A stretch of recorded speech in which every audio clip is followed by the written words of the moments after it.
नाई के मकामे के ऊपर, चपरासी के मकामे के ऊपर उस वक्त लंदन और ज्यादा भाग चुके होते। कितने लोटे आपने मरियम नवाज के बाथरूम के लिए जमा किए और कितने लोटे उसको चाहिए? जैसे डेरा गाजी खान में अपने कमरे से घसीट के निकाला, मेरे सर के ऊपर दुपट्टा नहीं था, एक बंदा भी वोट की ताकत से नहीं आया, सबके सब फॉर्म 47 की पैदावार है। अस्सलाम वालेकुम नाज़रीन इकराम, आप ये वीडियो देखिए फिर इस पर बात करते हैं। जमीन के ऊपर और कह रहे थे कि जी बड़ी मुबारकबाद पेश करते हैं हम दुनिया को, और आगे से ये भी फरमा रहे थे कि हमारी पार्टी को मुखातब कर रहे थे कि जी 5-6 आपके बड़े अच्छे बच्चे थे जिन्होंने ज़मीर के मुताबिक जो है वो फैसला किया और हमारी तरफ आ गए। आप 70 लोग भी अगर आना चाहें तो हमारी पार्टी की तरफ आ जाएं।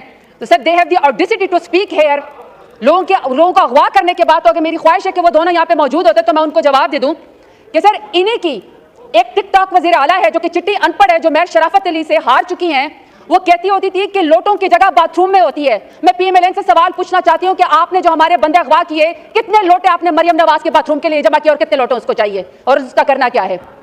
फिर सर उसके बाद आगे से फरमाते हैं कि आप तो अपने लीडर के साथ ही नहीं खड़े, आपका जो बानी चेयरमैन इमरान खान, आप तो उसके साथ ही नहीं खड़े हैं।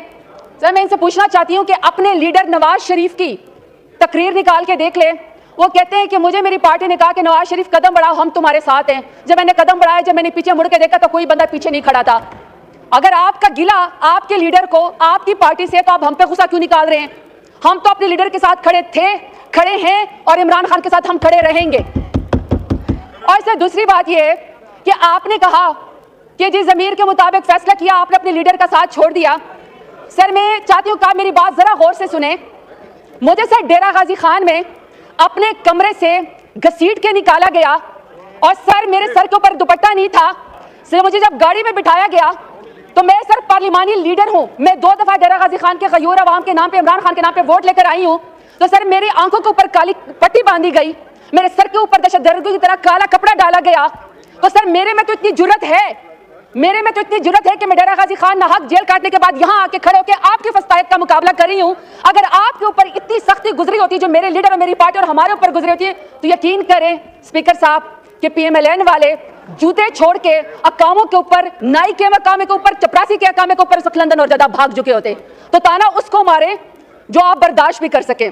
अब सर इन्होंने कहा कि जी हमारी बड़ी पजीराई हुई है, जो हम लोगों ने 26वीं आईनी तरमीम करवाई है। स्पीकर साहब, इनको sir international commission of jurist है सर, में उसमें 60 के करीब जजेस हैं, इंटरनेशनल ह्यूमन राइट्स हैं उसके अंदर। सर मैं उनके बारे में इनको बताना चाहती हूँ कि आज सारी दुनिया के अखबारों में सुर्खियाँ लगी हैं इनकी 26वीं आईनी तरमीम की सर, जिसमें उन्होंने बताया कि न ये ह्यूमन राइट्स के ऊपर पूरी उतरती है, न ये लॉ के ऊपर पूरी उतरती है, और आपने अदलिया के पर काट दिया पार्लियामेंट को, और पार्लियामेंट में उस पार्लियामेंट का आपने नीचे दे दिया जो अल्हम्दुलिल्लाह सारी की सारी फॉर्म 47 के पैदावार है। एक बंदा भी वोट लेकर नहीं आया हुआ है, एक बंदा भी वोट की ताकत से नहीं आया हुआ, सबके सब फॉर्म 47 के पैदावार है, उसके नीचे इन्होंने अदलिया के पर काटने की कोशिश की है। बड़ी आप शौकियां मारती है 26वीं आईनी तरमीम के ऊपर। आपने गरीबों के लिए, उनका पेट भरने के लिए कोई आईनी तरमीम की होती तो शायद लोग आपको पजीराई देते। आपने भूखे नादारों के लिए कोई, या इंसाफ देने के लिए आपने लोगों के, गरीबों के लिए, आवाम के लिए आपने कोई आईनी तरमीम की होती तो शायद आपका लोग साथ देते, लेकिन नहीं। अभी सर मैं रिपोर्ट के मुताबिक आपको बात बताती हूँ कि सर 14 जून 2019 को जब प्राइम मिनिस्टर इमरान खान की हुकूमत थी तो सर यूनाइटेड नेशंस ने इस्लामाबाद को अपना होम स्टेशन मुकर्रर किया और इसकी पोजीशन रिस्टोर की और कहा कि जितने भी UN के ऑफिसर्स हैं सर अपने हाउस को तो जरा इन ऑर्डर करें प्लीज। 14 जून 2019 को यूनाइटेड नेशन ने जब प्राइम मिनिस्टर इमरान खान की हुकूमत थी तो उन्होंने इस्लामाबाद को अपने तमाम यूनाइटेड नेशंस के अमले के लिए और उनकी फैमिली के लिए रिस्टोर कर दिया, इसको अपना सर होम स्टेशन इस्लामाबाद को करार दे दिया। सर मैं समझती हूँ कि जब यूनाइटेड नेशंस ने इस्लामाबाद को, कैपिटल को रिस्टोरेशन कर दिया कि तमाम लोग इसमें जो है आज़ादाना घूम सकते हैं यूनाइटेड नेशंस के लोग, तो सर ये पाकिस्तान का एक प्राइड था। उसकी सर एवेल्यूएशन की गई थी इस्लामाबाद की कि जिसमें न किसी की इज्जत उछाली जाती है, न किसी की पगड़ी उछाली जाती है, न ह्यूमन राइट्स की वायलेशन होती है, बल्कि ये सेफ जो है वो सिटी था फैमिलीज के लिए, इवन कि यूनाइटेड नेशंस के लिए। सर इसके बाद 2020 में रिपोर्ट आती है, जब भी मेरे लीडर इमरान खान की हुकूमत थी तो सर दुनिया के टॉप 10 कैपिटल्स में इस्लामाबाद, इंग्लैंड के बाद सर्विस डिलीवरी के लिए इस्लामाबाद का नाम आया top 10 capital of the world में, जो सबसे सेफेस्ट थे और सबसे बेस्ट और सिक्योर थे, और सर सर्विस डिलीवरी में।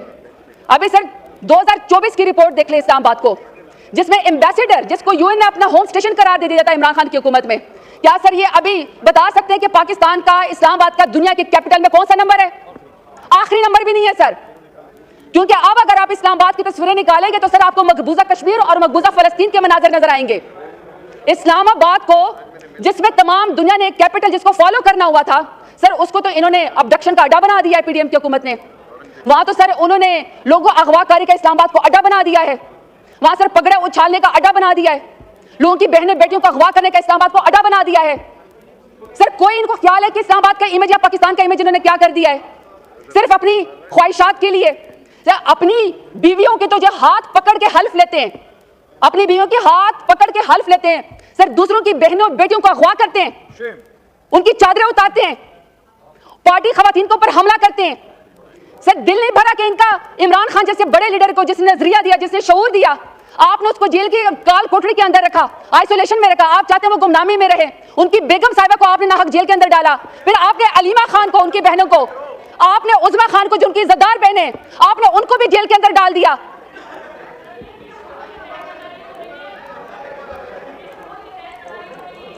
تشریف رکھیں, نو کراس ٹاک, تشریف رکھیں. ابھی ایک بزنس کا آئٹم رہتا ہے, ابھی وہ بھی لینا ہے. چلیں بولے, وائنڈ اپ کریں پلیز. سر میں صرف یہ کہنا چاہتی ہوں کہ ان کے چیخنے چاخنے سے کام نہیں ہوگا. اگر ان کو 26ویں آئینی ترمیم کے ذریعے پی ڈی ایم کی حکومت کو کوئی پذیرائی ملی ہے نا, تو وہ لوگوں کے بچوں کو اغوا کرنے سے ملی ہے, ان کے ناخن کھینچنے سے ملی ہے, بہنوں بیٹیوں کو جو ہے وہ جیل میں ڈالنے سے ملی ہے. اگر آپ سمجھتے ہیں کہ یہاں پی ٹی آئی ختم ہو گئی ہے یا آپ ختم کرنے کی کوشش کریں گے, تو میرا لیڈر تو اس ملک سے نہیں بھاگا آپ کی طرح 150 روپے کے اسٹامپ پیپر کے اوپر اپنے پلیٹلیٹس گرا کے بہانہ بنا کے. میرے لیڈر کو تو تاریخ ایک بہادر لیڈر کے نام سے یاد رکھے گی, آپ کو الحمدللہ انشاءاللہ بوٹ چاٹ کے نام سے یاد رکھے گی. آپ نے بوٹ چاٹے, آپ نے لوگوں کو اغوا کیا. پارلیمنٹیرینز نہیں ہے لینگویج, ماشاءاللہ سر, لوگوں کی مائیں بہنیں بیٹیاں اغوا ہو گئی اور آپ ان کو پارلیمنٹ کی فکر ہے. سر میں آخری بات آپ سے سوال کرتی ہوں کہ اگر اتنی پارلیمانی اس کی آپ کو فکر ہے, سر آپ بھی اس ایوان میں منتخب ہو کے آئے ہیں, اگر آپ کو آپ کے کمرے سے اغوا کر کے گھسیٹ کے لے کر جایا جائے, آپ کی آنکھوں کے اوپر پٹی باندھی جائے کالی, آپ کو دہشت گردوں کے سرغل کی طرح آپ کے منہ کے اوپر بھی کالی چادر ڈالی جائے, تو سر آپ کیا نوٹس لیں گے؟ آپ کے ایوان میں لوگوں کے ساتھ یہ ہو رہا ہے, لیکن آپ لوگوں کو سر کوئی فرق نہیں پڑتا ہے. ہم آپ سے یہاں پہ سوال صرف یہ کرتے ہیں کہ یہ آپ کی آئینی ترمیم کے بدلے آپ کی پذیرائی نہیں ہوئی, یہ آپ کا تاریخ میں سیاہ دھبے کے اوپر نام لکھا جائے گا. عمران خان کو اپنے ایکسپٹ کریں, انشاءاللہ یہ 26ویں آئینی ترمیم آپ کو گلے پڑے گی. عمران خان کی پارٹی مضبوط ہے, عمران خان تو اتنا بہادر ہے کہ جیل سے کہتا ہے تو لاکھوں لوگ اس کے لیے باہر آ کے کھڑے ہو جاتے ہیں. آپ کی تو کلثوم نواز جب گاڑی کے اندر ہوا میں لہرا رہی تھی نا کرین کے ذریعے, تو ایک ورکر بھی آپ کا باہر نہیں نکلا تھا. ہمارے تو پرامن لوگ, آپ ہر شخص کے اوپر لاکھوں کے لحاظ سے, تھوک کے لحاظ سے آپ دہشت گردی اور غداری کے مقدمے کرتے ہیں. میں سلوٹ پیش کرتی ہوں اپنے تمام ایمنس کا کہ آپ بکے نہیں, آپ ڈرے نہیں. ناظرین کرام, آپ نے ویڈیو دیکھی. خان کی شیرنی زرتاج گل نے ترمیم کے بعد یہ پہلی تقریر ان کے ساتھ کیا کچھ ہوا, کس طرح ان کے ساتھ ظلم و ستم کے پہاڑ جو ہے ان پر گرائے گئے, انہوں نے ساری ڈیٹیل اسمبلی میں اور پوری قوم کے سامنے رکھی. 24 کروڑ عوام کو مخاطب کرتے ہوئے کہا کہ آپ کے ایوانوں میں بیٹھنے والے لوگوں کے ساتھ یہ لوگ کیا کرتے ہیں اور کس طرح یہ ترمیم کے لیے دن رات انہوں نے ایک کیے ہوئے تھا. اور اس کے علاوہ انہوں نے رات کو چوری چھپے جو ہے ترمیم پاس کروائی. وہاں پہ موجود شہباز شریف, عطا تارڑ اور نواز شریف ان سب کو دھو کے رکھ دی, اور خاص طور پر مریم نواز پر اپنے تیروں کے نشتر برسائے.